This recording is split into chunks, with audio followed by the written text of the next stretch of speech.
Have you ever asked yourself that only 1% of the population are actually getting richer and the 99% are actually getting poorer? You see, the answer to this question is very, very simple. These people that are actually very, very rich, they are very wealthy, it is not because they are actually lucky or because their parents are actually rich. The answer is because they simply understand the rules of money. The rules of money is very, very simple, provided you have an understanding of the rules of the money. And for you to actually have an understanding of the rules of money, you need to have financial education. There are so many things the system does not want you to know under a capitalist system. A free market economic system only favors those that are actually financially educated. It favors the wealthy one at the expense of the poor or the middle class. And that is why I'll be providing you answers to how you can actually be able to manage your money in this capitalist economic system and never go poor again. There are so many rules under money, and you need to understand these rules of money for you to survive in this system. The system does not want you to know all of these things, but I'll be giving you answers to these things that the system does not want you to know under a capitalist economic system. Number one money rules the system does not want you to know is that you are trained to be an employee when investors are actually getting rich. In a capitalist economic system, the rich are getting richer and the poor are getting poorer because of the mentality, because of what we are actually been made to believe. When we grow up or when we're born, there is this concept or idea that we need to go to school. You need to go from the kindergarten class to the primary class, from the primary class to the secondary class, from the secondary class to the university where you get your BSc, and if you want to proceed or maybe your polytechnic, you can actually have your masters, your PhD, you become a professor and the rest of them. But at the end of everything, you are made to understand that you need to be an employee. You need to work for somebody. You go to school, you earn money. But the system does not actually teach us how to earn the money. They only tell us to go to school and acquire Western education. And that's why it is very imperative that you need to know that in a capitalist economic system, being an employee will not make you rich, but being an investor will actually create value for you. In every organization, we have the employers and the employees. And part of the employees are the executive head, which can be the CEO or the directors and the rest of them. The companies is actually strategized or established to make money. In the process of making money, the question is, where is the profit actually going to? Who is getting the profit at the end of the day? Is it the employee or the employer? The answer is not far-fetched. Who gets the majority of the money at the end of the day is actually the employer of labor. If you're an employee in a company where you have a boss, the sole responsibility of your boss is to make the company to be richer or to make the company to be surplus. Your duty as an employee is to drive profit for the company. The profit goes to the investors or the shareholders or the owners of the company. Investors actually work for profit, while the employees actually work for salary. You as an employee, you are actually working for salary at the end of the day. Now, you need to understand this. There's no limit to the amount of money the investors can make at the end of the day. There is a limit to the amount of money you can be paid as a salary as an employee. So the company is making excess profits, which is shared by the employers, the shareholders, and the owners of the company. There's nothing bad being an employee. I'm not saying it's actually bad being an employee, but you need to understand that being an employee alone will not actually create value for you. You need more than that, and that's the reason why you need to invest your money. When you actually invest your money as an employee of the company or in any organization or in any business venture, it makes you a co-owner of that company. Being an employee is not only enough for you. You need to be a co-owner of the company, and one of the ways through which you can be the co-owner of the company, is to actually be an investor. When you are actually an investor, you are not depending on your salary alone, because at the end of the day, you actually have other means that is actually creating money for you. The system does not want you to understand that being an employee alone will not actually create wealth for you. But one of the ways through which wealth can actually be created and surplus value can be obtained is when you actually invest your money. At the end of the day, your investment is actually creating a passive income for you, or what I call multiple streams of income, depending on your level of investment. When you are not working, your investment is actually generating money for you. So wealth is actually built through investment, not through salary. So a lot of people will tell you that you can actually become wealthy through salary earning. Of course, you can make a meaning or make a living through salary earning, but what will actually create wealth for you at the end of the day is when you actually invest your money. Even when you are not working, your money is actually working for you. Number two thing that the system does not want you to know when it's actually related to money is that your bank is not your financial advisor. The banks does not want you to know this. A lot of us, whenever we want to go into business ventures or we want to do one thing or the other, we usually approach our bank. I'm not saying it's not good for you to approach a bank for financial advice or professional advice, but in most cases, your bank is not your advisor. So your bank is a business entity that's actually created to make profit, to break even, to make surplus value, to make more money. They are not in the business of making money for you. A lot of us will tell you that, oh man, if I want to start a business, I can go to my bank, they will give me professional advice and they can actually help me in developing my business. Of course, they can give you that professional advice, but your bank is not in the business of making money for you. When you actually approach this bank, they will sell business ideas for you, they will give you professional advice, but at the end of the day, they want to sell you something. And what is that thing? Loan or money, which you can actually borrow. And when you actually borrow this money, you are actually indebted to the bank, or you are actually creating surplus value or profit for the bank at the end of the day.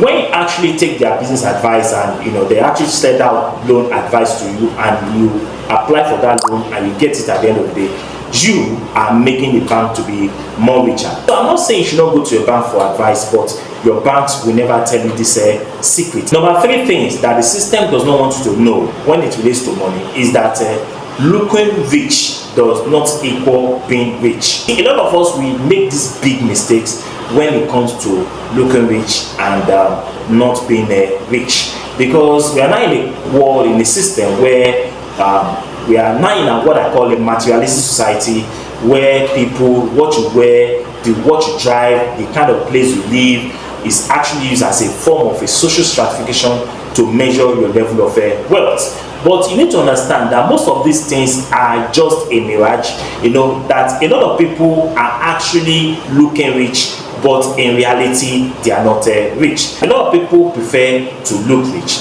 rather than being rich. They want to show off their cars, they want to show off their building, they want to show off their properties, they want to show off their designer t-shirts and the rest of them. But in reality, a lot of them are not rich.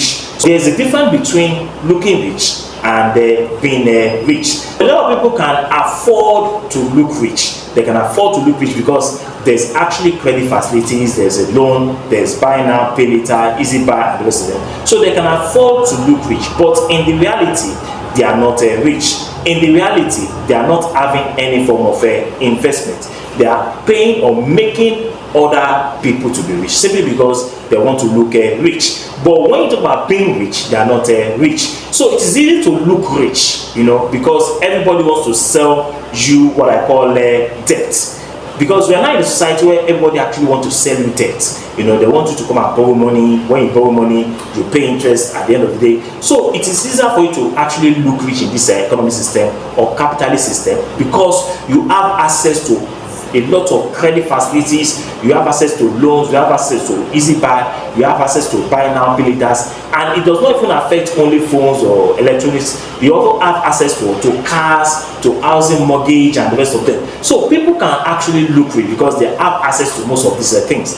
But in reality, they are actually selling you what I call debt. And that's why today a lot of people are actually swimming in the tsunami of debt.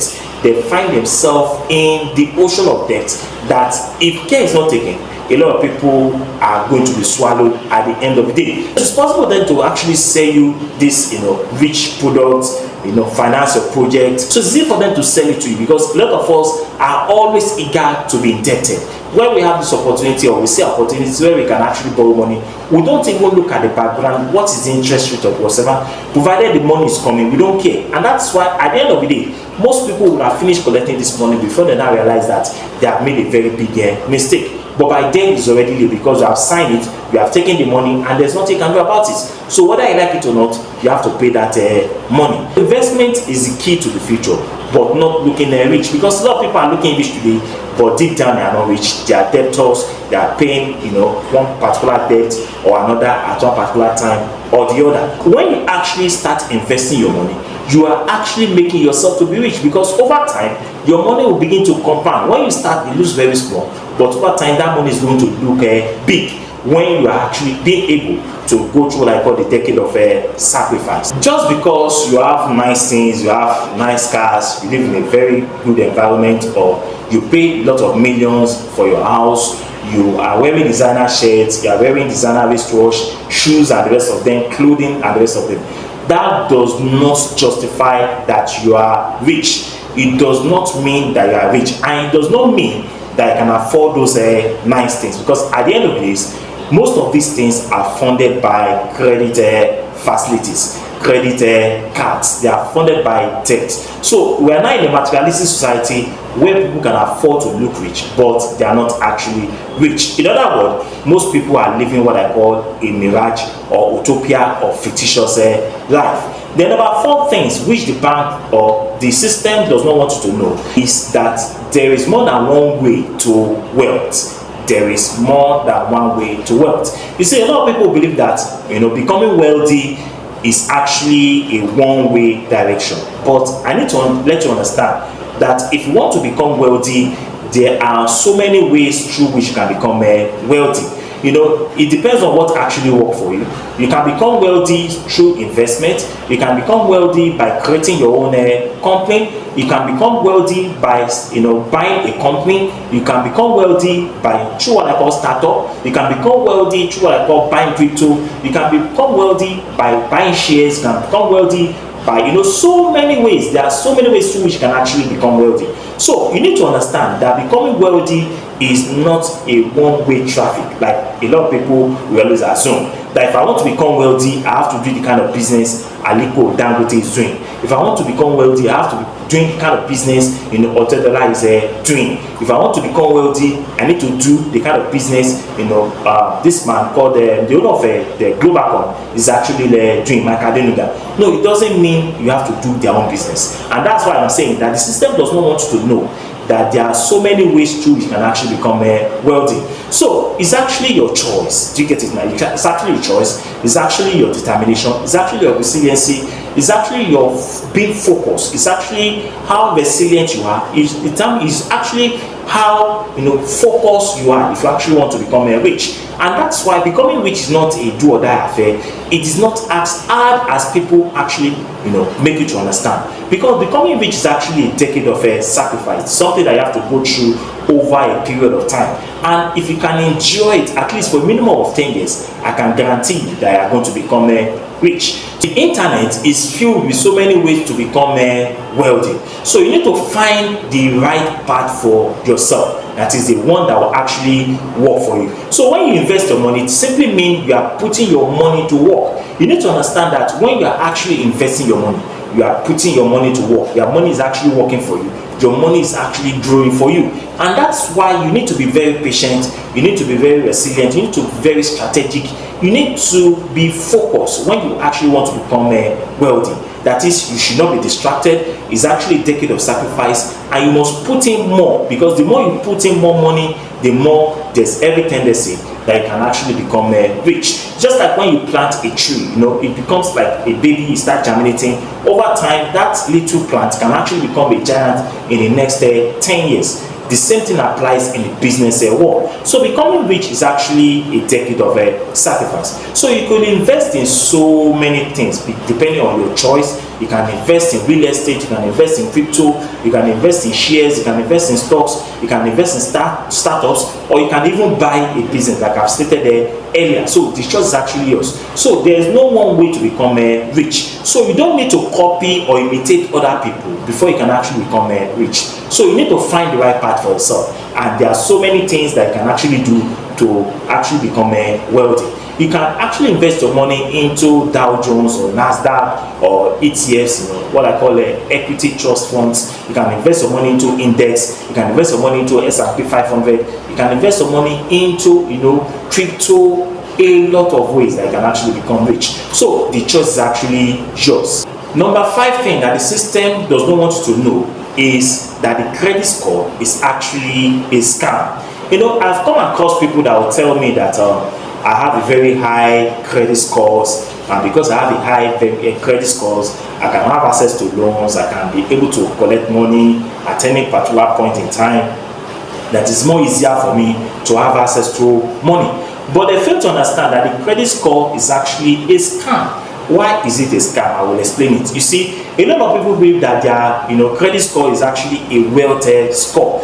Your credit score is not a wealth score. So a lot of people believe that the more they are able to improve on their credit scores, the more wealthier they are going to be and be able to have access to more credit facilities. Now imagine that thing, more credit facilities. When you have more access to more credit facilities, what does it entail? It means that you have to pay more. It means that they have to charge you more. It means that you are making other people to be very, very rich. It means that your credit facility company is making more money at your own detriment or at your own expense. So your credit score is actually a scam, not a score for wealth development, or not a point which can determine how wealthy you can become in the future. So your credit score does not show how wealthy you are. It doesn't show how wealthy you are. It only shows that you are in more debt. You see, it only shows that you are more likely in more debt. Look at that word, more likely in more debt. That is, the more you have access to credit facilities, the more indebted you are. So your credit scores only qualifies you for more debt. It qualifies you for more basic. You see, for more basic. So it's not helping you, but rather it is creating more holes in your pocket, and you are making other people to be rich. So your credit score is actually a medium through which can actually buy more liabilities, that can actually give you more access to more liabilities, thereby drowning in the tsunami of debt. Because when you have more credit scores, it means that you have more access to more debt. It means that you have more access to credit facilities. It means that you have more access to liabilities. So at the end of the day, you are buying more liabilities. At the end of the day, you are making other people to be rich, but you are not making yourself to be rich. So your credit score does not mean that you are actually rich. So your credit score is actually a scam. Then another thing, which is the last one, is what I call the system does not want you to invest in what is important to you. The system does not want you to invest in what is important to you. That's the last one. A lot of us do not understand what is important to you and what is not important to us. We actually invest our money, or we actually put our money into what is not important to us. So in other words, we actually invest our money into liabilities, into things that will actually create a hole in our pockets, into things that will not make us to be richer, into things that will actually create dust in our house, into things that will actually make us to be more poorer. and that's what the system does not want you to know. So you need to have what I call the scale of preference. You need to draw the scale of your level of importance of things before you actually go for those things. In other words, those things that are not important to you, you should not go for them. Those things that are not relevant to you, you should not put your money there. So the system does not want you to invest in things that are very important to you. And what are those things that are very important to you? Your investment is very important to you. Your future is very important to you. Your financial independence is very important to you. Your state of health is very important to you. Your spiritual well-being is very important to you. Your physical well-being is also very, very important to you, which is what I call the 4 pillars of wealth. So once you have these 4 things, they are very important to you. Your financial life, your physical life, your spiritual life, and your mental life. They are the 4 pillars of wealth. So you need to invest in those things that are very important to you, like your physical health, like your mental health, like your financial health, and your spiritual health, because those things are actually what will make you to be very, very rich. So if there's any other thing that is outside this thing, then it is not what can actually help in this regard. So you need to know or put your money into things that are very important to you, or things that can add value to your life. So you need to write down those things, and you begin to actualize them and pick them one after the other. I hope you have actually gained something in this video. If you have gained something in this video, now it's time for you to subscribe. Till I see you next time, thank you and God bless you all. Bye bye.